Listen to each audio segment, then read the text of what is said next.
What's up, guys? It's Lord Both here with another video, and Clair Obscur Expedition 33.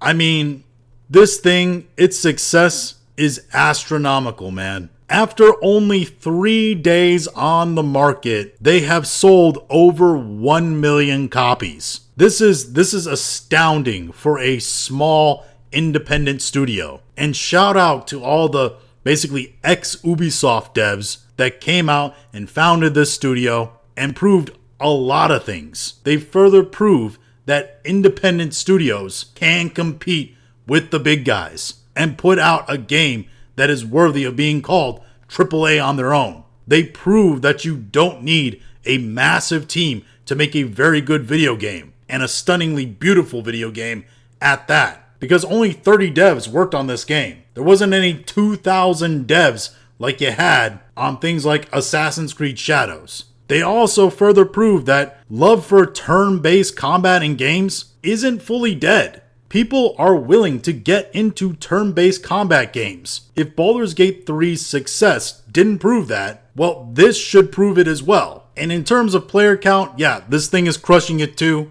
It broke over 100,000 players on Sunday here in the States. It peaked at 121,000 players. That's just astronomical, especially considering the fact that this is a single player and, again, turn-based game. And I gotta say, a lot of people were also wrong about this game and its release. A lot of people thought that this thing was gonna suffer bad from the shadow dropping of Oblivion. But it turns out it's held its own pretty good. I mean, coming out right next to Oblivion Remaster, which is essentially more of a remake, and having so many people say that this game should be Game of the Year, I mean, that's saying something. Of course, this hasn't stopped some detractors of the game coming out of the woodwork to try to farm anger views and rage clicks. Weirdly, again, coming from the anti-woke movement this time, and most of it from the usual suspects like Yorch here and John De La Rose. I mean, I have to believe at this point that Yorch,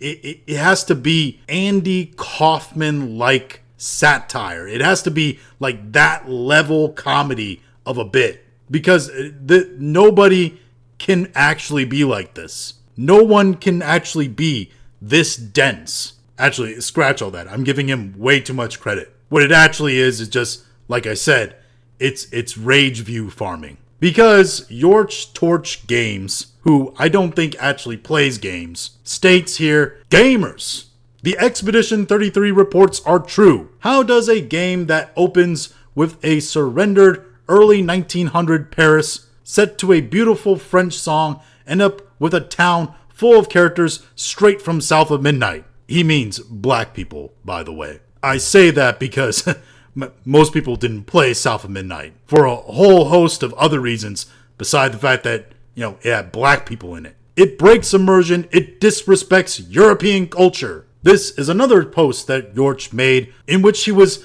confessing to all of his loyal fans about how he originally didn't go after the game because he was really respecting what the devs were trying to do. I'm not going to read you the whole laundry list of things he put above this. His post is up on X in full if you want to go read it. But this is how he closes out his post. However, the tone of the DEI inclusions in the game is antagonistic toward French and European identity. I would argue that the modern French are antagonistic against French and European identity. I can't continue spreading a coherent message if I don't call it out. Many won't agree with this. Yeah, because it's stupid.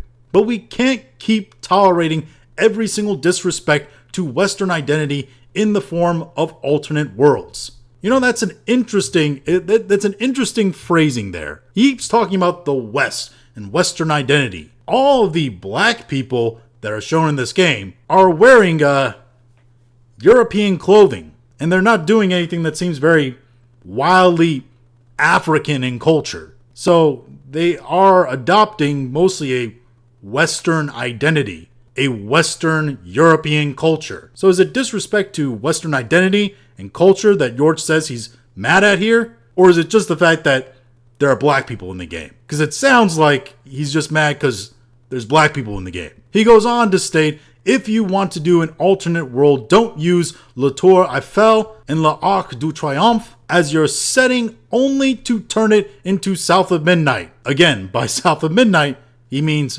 black people. Expedition 33 is no better in that regard than woke slop like Bridgerton. Okay, but here's the thing.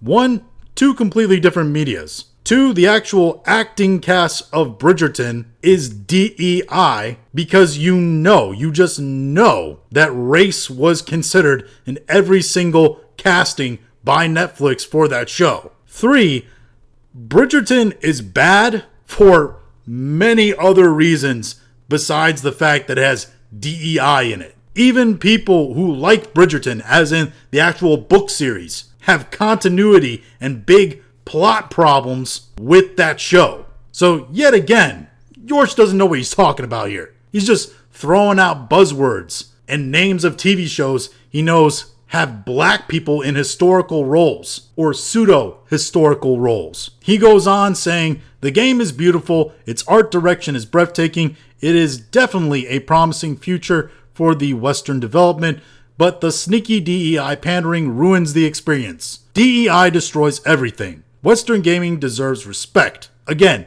it's not really Western gaming you're defending. It's the fact that you don't want black people in the video game. That's what you're trying to defend. European history deserves respect. Okay, yeah, but here's the thing. While this is based off of European aesthetic and European culture, it is a completely different world. And we haven't brought that up yet, by the way. It's a completely fictional, different setting that's culturally and aesthetically based around late 1800s Europe.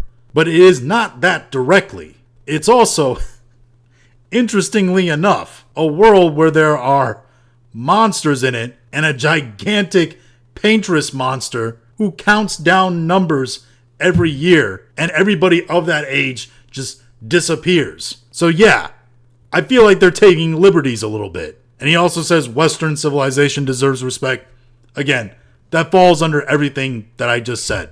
I mean, at the end of the day, guys like Yorch, they're not serious people. They're just trying to scratch out a living by farming people's anger and stupidity. They are the street preachers of the anti-woke church, in the way that other pastors of the anti-woke church, guys like Smash JT and Grums, denounce these guys and don't want anything to do with them. In Smash JT's case, he openly makes videos calling them out, making fun of them. And I have my own problems with Smash JT, but he's been pretty consistent on these guys. And the funny part is, none of it actually has had any impact. The game's still doing phenomenal, and all it is yeah, a grift. So yeah, they can go out there, make your money, boo-boo, but in terms of them actually caring about a cause, it's all just fake. And great games are still gonna do great, and bad games are still gonna do terribly. But those are just my thoughts on all this. If you have your own thoughts, go ahead and leave them in the comments. If you like this video, go ahead and like, share, and subscribe. If you didn't like this video, appreciate you watching all of it, and we'll talk to you again later.